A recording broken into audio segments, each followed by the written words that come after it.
ఒక 16 ఏళ్ల బాలిక శాపమే ఇవాళ ఇరాన్‌కి ఇటువంటి పరిస్థితిని తెచ్చిపెట్టింది అని జెప్పేసి ప్రపంచవ్యాప్తంగా చర్చించుకుంటున్నారు. ఈవెన్ ఇండియాలో కూడా చాలా పత్రికల్లో రాయడం జరిగింది.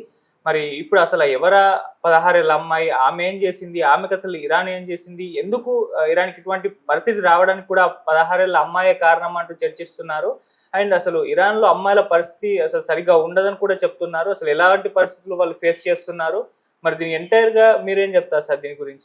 ఇప్పుడొక వార్త 2 రోజుల నుంచి ఇండియన్ మీడియా విపరీతంగా హైలైట్ చేస్తుంది. అదేందంటే, ఒక 16 ఏళ్లకి బాలిక శాపమే ఇరాన్‌కి తగిలింది. అందువల్లనే ఇరాన్‌కి గడ్డు పరిస్థితి ఏర్పడింది. ఆ పాపని అతి దారుణంగా ఇరాన్ చంపింది. సో, దానివల్ల ఆ పాప శపించింది చనిపోయేటప్పుడు, ఈ దేశం నాశనం అయిపోవాలని శపించింది. ఆ శాపమే తగిలింది అనేది ఇప్పుడు వార్త. మామూలుగా మనకి ఇండియాలో ఇటువంటి నమ్మకాలు ఎక్కువుంటాయి.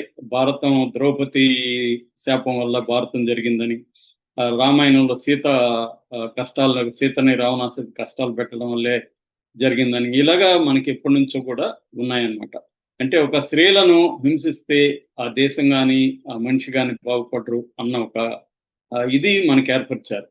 ఆ నేపథ్యంలో భాగంగా మనం అర్థం చేసుకోవాలి. కానీ ఈ నేపథ్యంలో మనం అసలు ఇరాన్‌లో పరిస్థితి ఏంటి? అసలు ఈ బాలిక ఎవరు? ఈ బాలికను ఎందుకు ఇరాన్ ప్రభుత్వం చంపింది? ఈ పాప చేసిన నేరం ఏంటి? అలాగే స్త్రీల పరిస్థితి అక్కడ ఎలా ఉంది?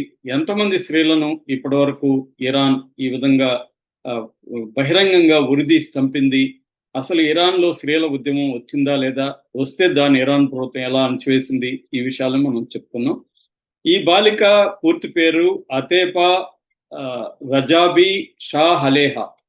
సో, అతేపా అనుకుందాం. సో, అతేపా అనే ఒక 16 ఏళ్ల బాలిక 1988లో నెకా అనే ఒక స్మాల్ టౌన్‌లో పుట్టింది. ఈ నెకా మజందరం అనే ఒక ప్రావిన్స్‌లో ఉంటది. ఈ బాలిక పుట్టినాక తల్లి చాలా ఈ పాప చిన్నప్పుడే తల్లి చనిపోయింది. తండ్రి ఒక డ్రగ్ అడిక్ట్. వాడు ఈ అమ్మాయిని వదిలేశాడు. పట్టించుకోలేదు. దాంతో చుట్టుపక్కల ఉన్న మగవాళ్ళు ఈ అమ్మాయిని 13 ఏళ్ల నుంచే సెక్సువల్‌గా ఎక్స్‌ప్లాయిట్ చేయడం మొదలుపెట్టారు. సో, అలాగా ఈ బాలిక ఏమైందంటే మెల్లమెల్లగా ప్రాస్టిట్యూట్ లాగా మారిపోయింది. సో, ఇరాన్‌లో ఒక చట్టం ఉంటది. ఇస్లామిక్ షరియా లా అంటారు దాన్ని. ఈ షరియా లాలో క్రైమ్స్ అగైన్స్ట్ చాస్టిటీ అంటే శీలానికి వ్యతిరేకమైన చట్టం ఒకటుందన్నమాట. ఆ చట్టం ప్రకారం ఏందంటే, ఎవరైనా మ్యారేజ్ కాకుండా ఔట్ ఆఫ్ ద మ్యారేజ్ సంబంధాలు పెట్టుకున్నా, సెక్సువల్ సంబంధాలు, లేదు వ్యభిచారం చేసినా అది మరణ శిక్షకు సమానమైన నేరం అన్నమాట ఆ దేశంలో. సో, ఆ చట్టం ప్రకారం ఈ అమ్మాయిని అక్కడ మోరల్ పోలీస్ డిపార్ట్మెంట్ కూడా ఉంటదన్నమాట సెపరేట్‌గా. ఈ మోరల్ పోలీస్ డిపార్ట్మెంట్ ఈ పాపని అరెస్ట్ చేశారు. ఆహ్, అరెస్ట్ చేసి 2004లో అన్నమాట ఇది జరిగింది. అంటే దాదాపు 21 సంవత్సరాలయినాయి. ఆహ్, అప్పుడు అరెస్ట్ చేసి జైల్లో పెట్టారు. జైల్లో కూడా ఈ అమ్మాయిని పదే పదే రేపులు చేయడం. ఎందుకంటే జైల్లో ఈ అమ్మాయికి ఎవరు లేరు కాబట్టి జైల్లో రేపులు చేసి ఆ అమ్మాయిని ఏ స్థాయికి తీసుకొచ్చారంటే నడవలేని పరిస్థితి.